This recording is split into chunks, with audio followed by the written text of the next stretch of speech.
Hello guys, welcome back to my YouTube channel Daulan education point. आज है 30 अगस्त और 30 अगस्त से जितने भी रिलेटेड करंट अफेयर बन सकते हैं तो उसको इस वीडियो में पढ़ेंगे। तो चलिए शुरू करते हैं। और इस पीडीएफ के लिए आप हमें टेलीग्राम पर ज्वाइन कर सकते हैं, जिसका लिंक आपको डिस्क्रिप्शन बॉक्स में मिल जाएगा। एंड आज का फर्स्ट क्वेश्चन है, बैटलफील्ड नामक पुस्तक के लेखक कौन है? उस पुस्तक का लेखक का नाम बताना है जिसका नाम बैटलफील्ड है। ठीक, उस पुस्तक का नाम बताना है जिसका नाम बैटलफील्ड है। ठीक, एंड आपके फर्स्ट ऑप्शन में है जैरी पिंटो, सेकंड में है नेहा उपल, थर्ड में है विश्राम बेडकर एंड फोर्थ में है श्रीजय। तो जो आपका फर्स्ट का करेक्ट आंसर हो जाएगा आपका सी नंबर करेक्ट हो जाएगा, यानी विश्राम बेडकर जो है बैटलफील्ड नामक पुस्तक लिखी है। ठीक, तो आपका फर्स्ट का सी नंबर करेक्ट हो जाएगा, आप इसे नोट कर लीजिए।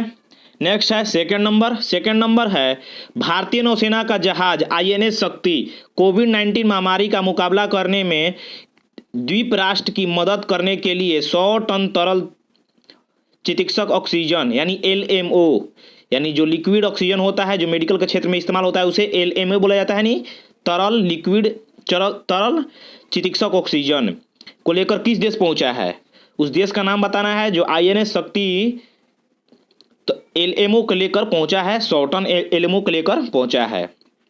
एंड आपके फर्स्ट ऑप्शन में है श्रीलंका, सेकंड में है यूएसए, थर्ड में है यूएई एंड फोर्थ में है जापान है।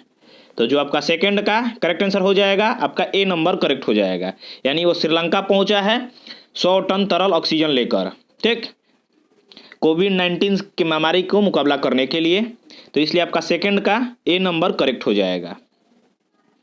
नेक्स्ट है, अब यहाँ पर देख सकते हैं भारतीय नौसेना का जहाज आईएनएस शक्ति 22 अगस्त को श्रीलंका पहुंचा है, जिसमें कोविड-19 महामारी का मुकाबला करने में द्वीप राष्ट्र की मदद करने के लिए 100 टन तरल ऑक्सीजन यानी एलएमओ था। ठीक ना, उस आईएनएस शक्ति में 100 टन तरल एलएमओ था। ठीक, जो 22 अगस्त को श्रीलंका पहुंचा है, उस जहाज का नाम क्या है? तो भारतीय नौसेना का ये जहाज है जिसका नाम आईएनएस शक्ति है। ठीक, नेक्स्ट है थर्ड नंबर है कौन सा देश 2029 तक मंगल ग्रह के चंद्रमा यानी फोबोस से मिट्टी के नमूने वापस लाने की योजना बना रहा है?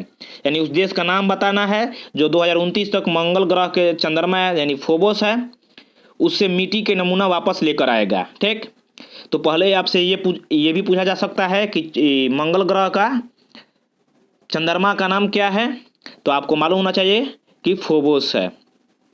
ठीक, एंड आपके जो ऑप्शन हो जाएंगे इंडिया, सेकंड में यूएसए, थर्ड में जापान एंड फोर्थ में चाइना। तो जो आपका थर्ड का करेक्ट आंसर हो जाएगा आपका सी नंबर करेक्ट हो जाएगा, यानी जापान वो देश है जो 2029 तक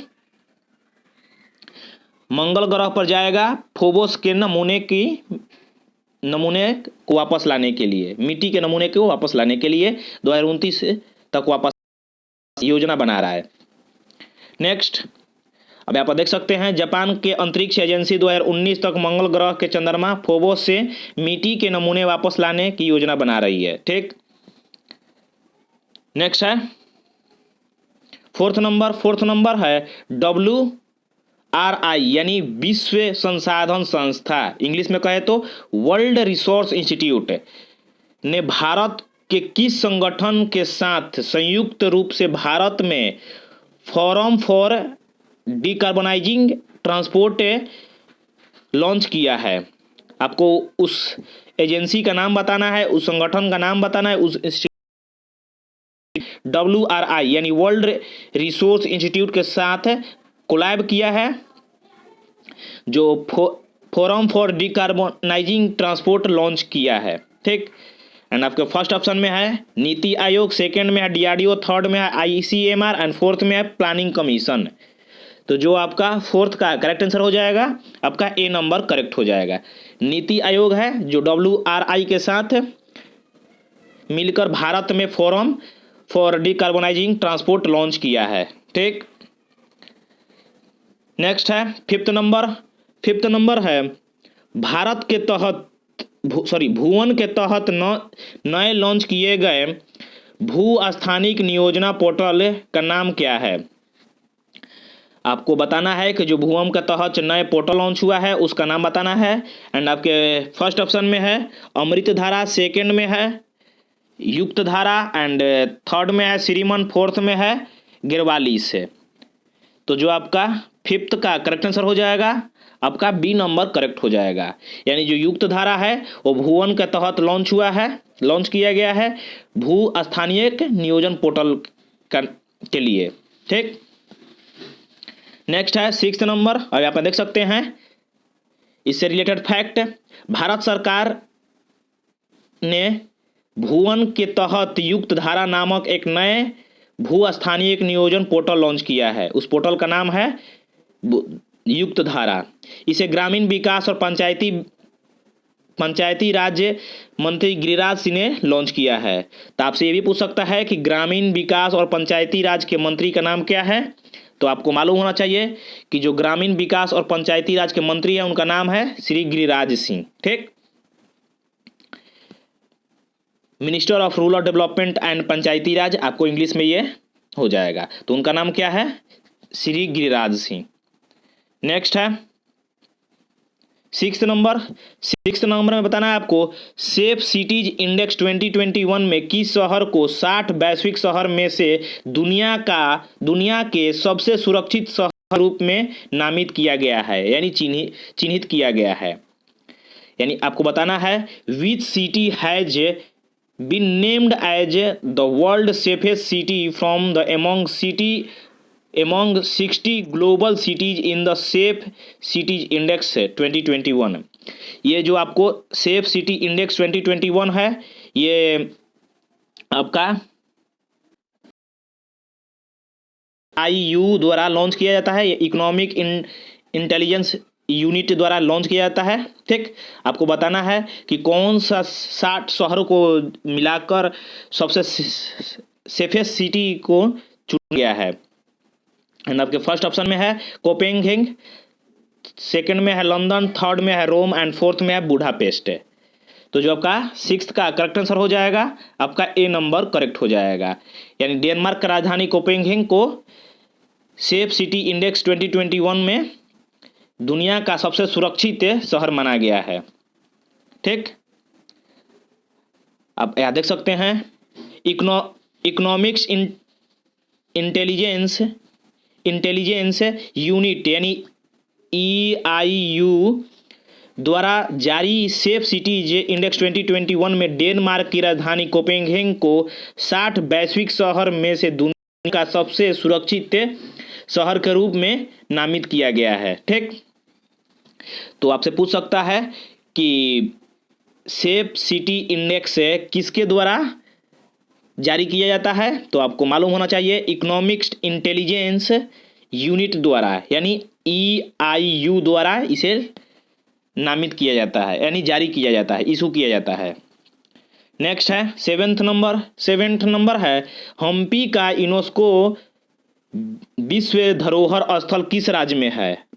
यानी the UNESCO world heritage site of Hampi is in which state? And आपके फर्स्ट ऑप्शन में है केरला, सेकंड में कर्नाटका, थर्ड में गुजरात एंड फोर्थ में मध्य प्रदेश। तो जो यूनेस्को का धरोहर सिटी है, शहर है हम्पी, वो आपको कर्नाटका में मिल जाएगा। ठीक, तो यानी हम्पी आपको कर्नाटका में है। ठीक, जो यूनेस्को द्वारा वर्ल्ड हेरिटेज साइट में शामिल किया गया है।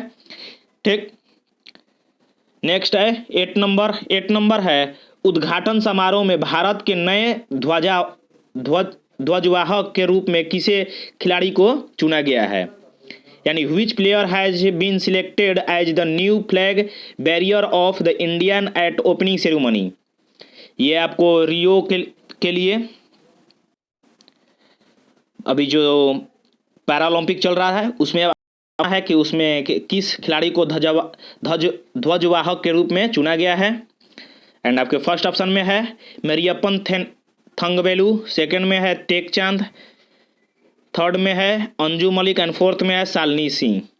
तो जो आपका 8 का करेक्ट आंसर हो जाएगा आपका ए नंबर करेक्ट हो जाएगा। ठीक, यानी जो मेरियप्पन थंगवेलु हैं इन्हें उद्घाटन समारोह में ध्वजवाहक के रूप में चुना गया है, जो 2016 के रियो ओलंपिक के मेंबर रह चुके हैं। ठीक, जो मेरियप्पन थंगवेलु हैं 2016 रियो ओलंपिक के खेलों में स्वर्ण पदक के विजेता की जगह एशियाई खेल स्वर्ण पदक के विजेता टेकचांद उद्घाटन समारोह में नए ध्वजक वाहक होंगे।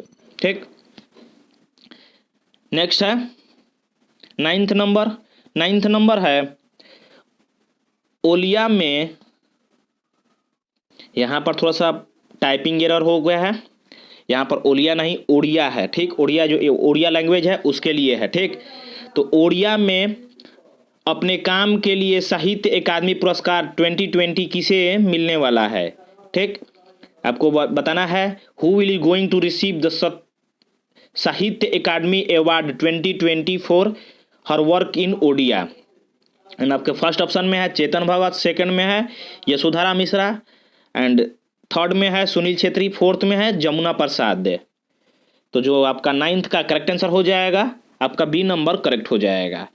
यानी जो यशोधरा मिश्रा हैं उनको ओडिया के लिए साहित्य अकादमी अवार्ड 2020 के लिए नॉमिनेट किया गया है, यानी चुना गया है। नेक्स्ट है टाइम ट्रैवलिंग अगेन नामक पुस्तक के लेखक कौन है। आपको एक पुस्तक है जिसका नाम है let's go time travelling again, इसके लेखक का नाम बताना है। एंड आपके फर्स्ट ऑप्शन में है सुभद्रा सेन गुप्ता, सेकंड में है झुम्पा लहरी, थर्ड में है रस्किन बॉन्ड एंड फोर्थ में है आर.के. नारायण। तो जो आपका 10th का करेक्ट आंसर हो जाएगा आपका ए नंबर करेक्ट हो जाएगा। यानी जो सुभद्रा सेन गुप्ता हैं इन्होंने एक पुस्तक लिखी है जिसका नाम let's go time travel again है। ठीक, तो आपका 10th का ए नंबर करेक्ट हो जाएगा। ठीक, सो आज के लिए बस इतना ही। यदि वीडियो अच्छी लगी तो लाइक कर लीजिएगा और चैनल को सब्सक्राइब कर लीजिएगा। ठीक, और इस पीडीएफ के लिए आप हमें टेलीग्राम पर ज्वाइन कर सकते हैं जिसका लिंक आपको डिस्क्रिप्शन बॉक्स में मिल जाएगा। ठीक, और ये आप कमेंट करके ये भी बता सकते हैं कि ये वीडियो कैसी लगी। ठीक, सो आज के लिए बस इतना ही। Thank you.